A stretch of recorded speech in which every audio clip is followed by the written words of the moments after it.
Hi, everyone. Welcome back to the channel. My name's Christina, and I am a genre bending literary writer. And today we have moved locations. I am now in my office. Let's call it the office.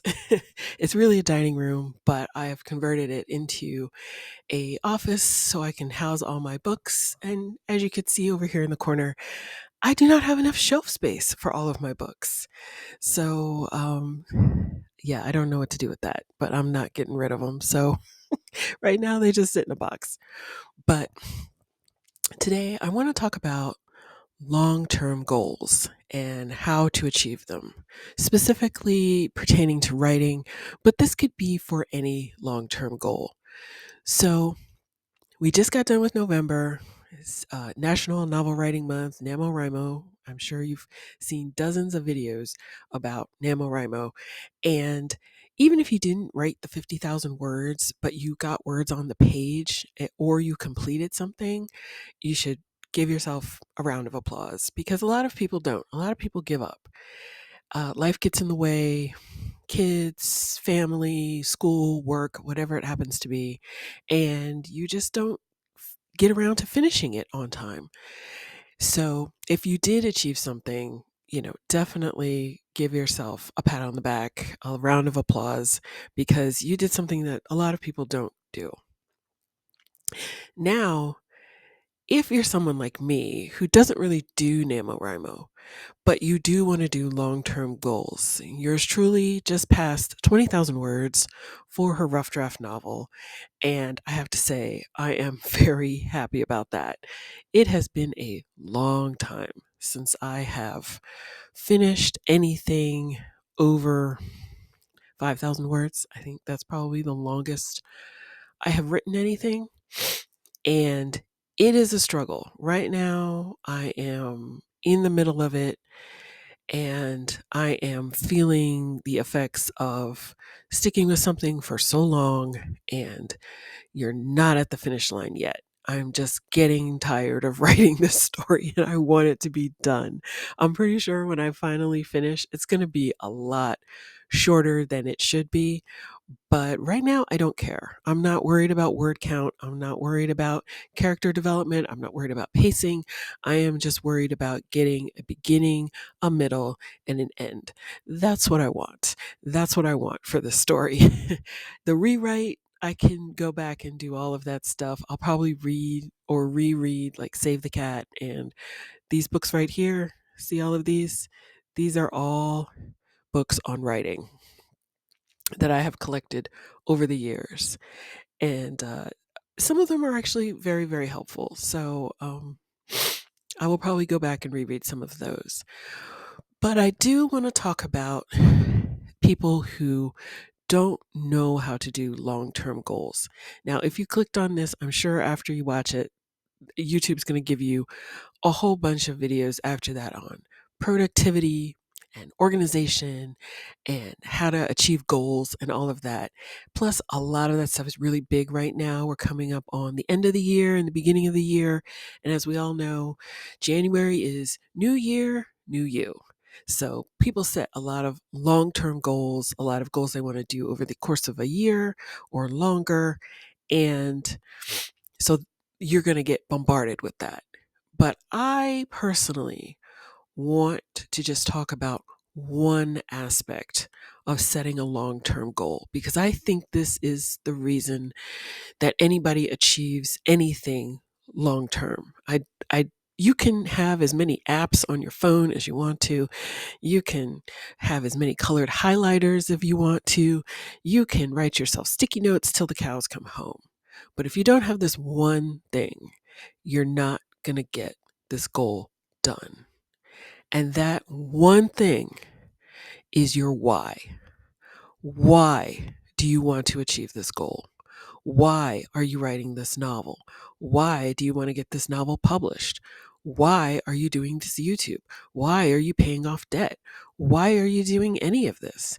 If you do not have that why, it is going to be really hard for you to stick to the end.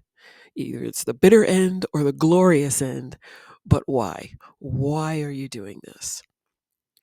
Now, I have a why for why I write, but it's kind of private, so I'm not really ready to share. But I think that you should sit down and ask yourself, why is this something that you want to do? Why this and not something else? There are other ways to earn a living. There are other ways to uh, uh, express yourself creatively. So, this why are you writing this book? Why are you pursuing publishing?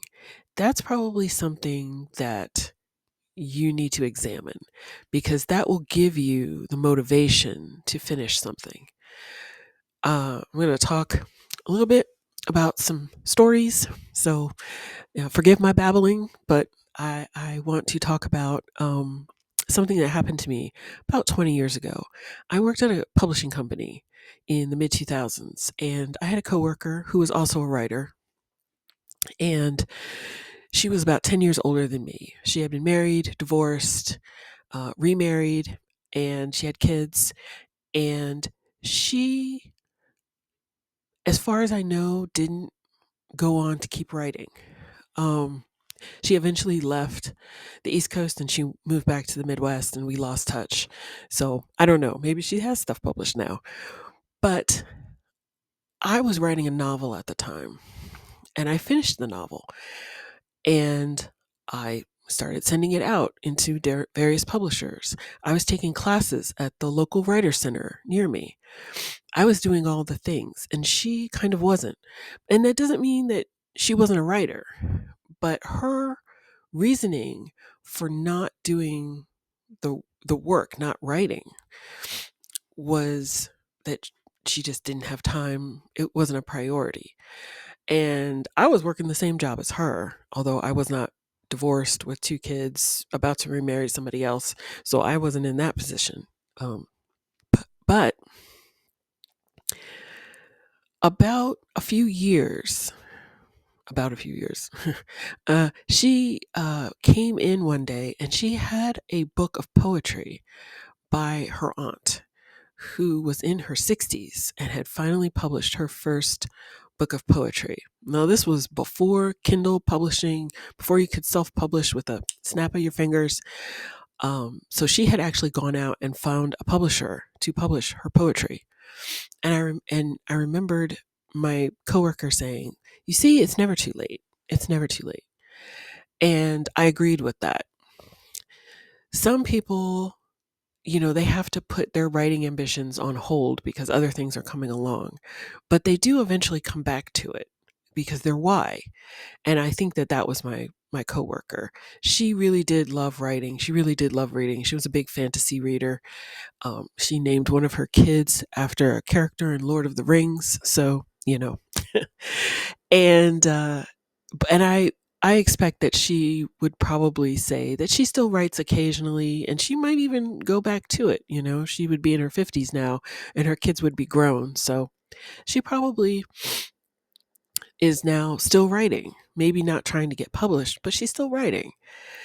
And my feeling is that her why stuck with her, and her aunt showed her that.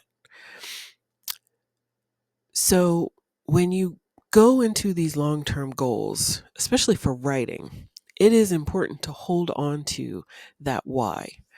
That why will get you through the slog of putting words on the page every single day. That why will get you through the revision process. And hopefully, that why will get you through the rejection process, which is what I'm going to talk about in the next video, because I feel like those go hand in hand, both sticking with it even after you start getting rejected, because I know a lot about rejection, a lot. And I saw a video, I wish I could remember the creator, but they were talking about how their novel got rejected. And, that happens. You spend a lot of time on a long term project and it doesn't work out. But that doesn't mean it's time wasted. But, anyways, I'll save that for the other video. I'll get back to now the why. When I started writing that book when I was in my 20s, I didn't really think hard about whether or not I could do it. And I think it's because I wrote a book when I was a teenager, and a long book. It was about 60,000 words. And I did try and get that published. It did not get published. It was not a good book. I read it back now and I cringe. I literally cringe when I read it. I actually don't think I have a copy anymore.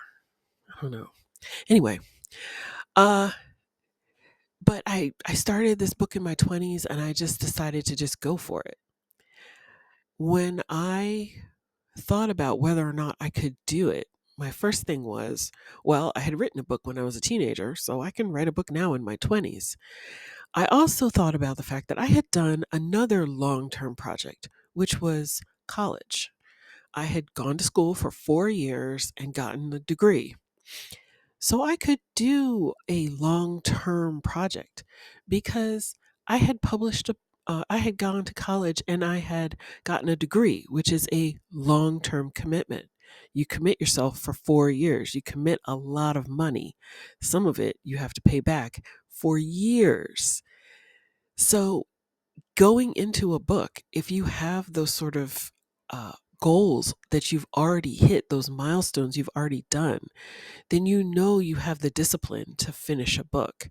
Now, while I'm writing my book, the book I'm writing now, I think back on that. I think back on the fact that, like, okay, you've written 2 books in your life and you stuck with it to the end. You have gone and gotten an undergrad degree, you've gone and gotten a graduate degree. You've also paid off. I've also paid off a lot of debt that took years to pay off. So, long term commitments and long term goals are something that I can do. I just have to remind myself that I can do it. And for all of those, my why was different. Why did I want to get a graduate degree? Why did I want to pay off debt? But that why is what I held on to while I was in the slog, because it's not just a few months that you commit to some of these things. Sometimes it's years. I've had friends who finally got their book published after 5 years, 6 years. Some people, they write a book and it comes out that same year, they self publish it.